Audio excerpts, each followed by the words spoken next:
Did a restaurateur in New Orleans invent brunch?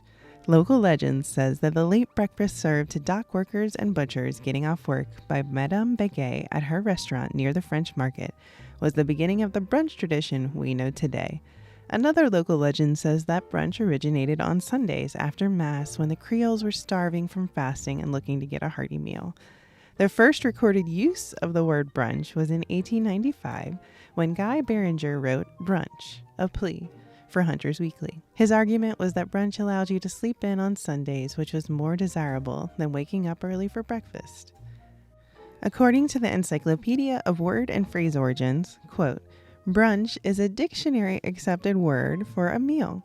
Brunch came into the language back in 1895 when it was introduced in Hunter's Weekly, a British publication, to describe a combined breakfast and luncheon. It had probably been a collegiate coinage a little earlier. Brunch, a mid-afternoon meal eaten instead of lunch and supper, is a new portmanteau word struggling to be born, according to William Sherry in 500 Years of New Words from 1983. Unquote. According to Farah Turnikar, who wrote Brunch, a History in 2001, the concept of brunch was an accepted ritual for Saturdays and Sundays by the 1990s in the United States.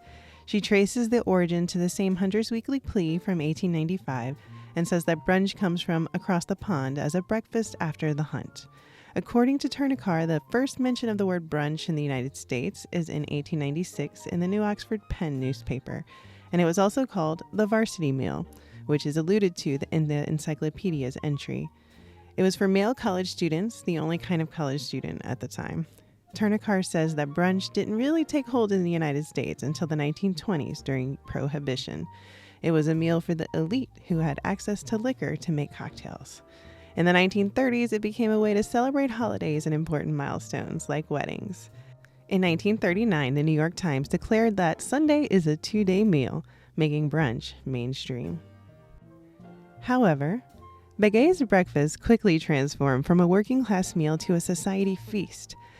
By 1894, the 11 a.m. meal at Béguet's was the site of debutante gatherings, high-ranking military meetings, and many prominent citizens passing through, proven by the register Madame Béguet kept for her guests to sign.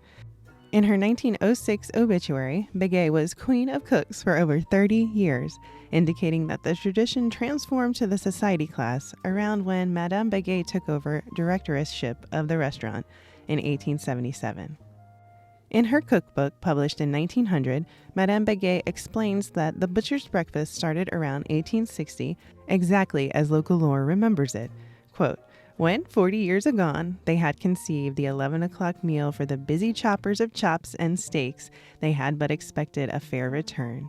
They builded better than they knew, however, and as the butcher's breakfast grew into the rosy proportions of an early feast, at which the best in the land waxed happy, Madame and Monsieur, for many so class and twain, added vastly to their wealth. Unquote.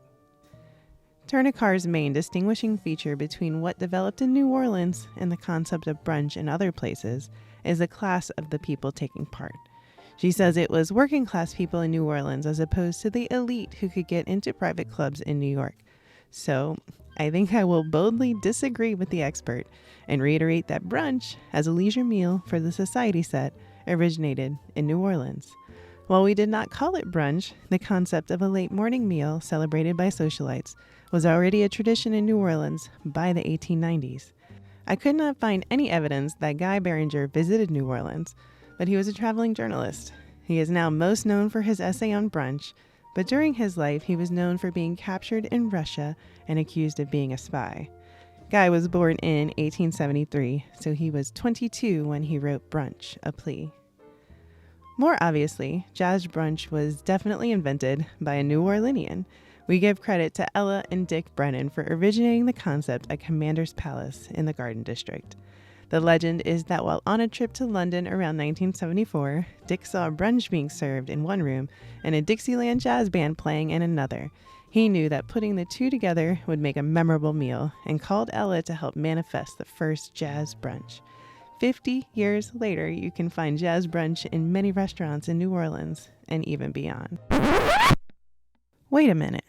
How did the Canterbury Hotel in San Francisco have a jazz brunch in 1960 if Commander's Palace invented it in 1974?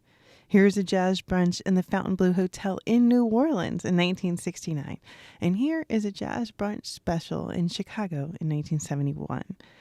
I accepted that marketing story without skepticism, but it seems like the first jazz brunch may have been in San Francisco in 1960. Makes me wonder if that Brennan family feud that led to the creation of Commander's Palace was actually about adding jazz to the famous breakfast at Brennan's, since it's basically the first thing Ella and Dick did at their new restaurant.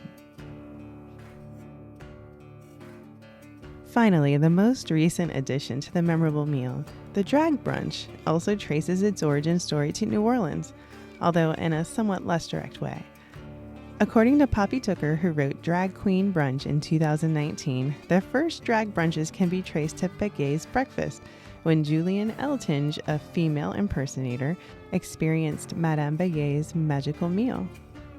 Tooker says that an apparition appeared in a photo she had taken for a Two Jacks cookbook, the restaurant that occupied the building at the time. She determined it was Julian, upset because his autograph photo had been removed.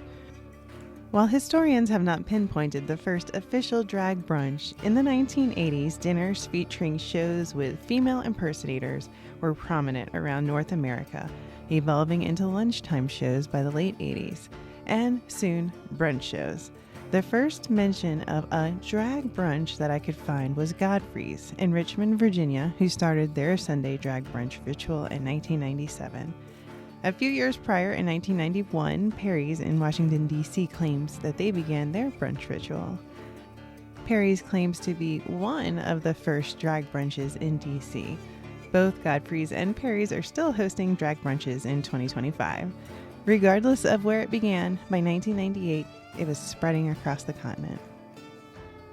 So in conclusion, the origins of almost any aspect of brunch, from a working class meal to a family meal to a society meal to a jazz drenched meal to a cross-dressing meal, can be traced to New Orleans.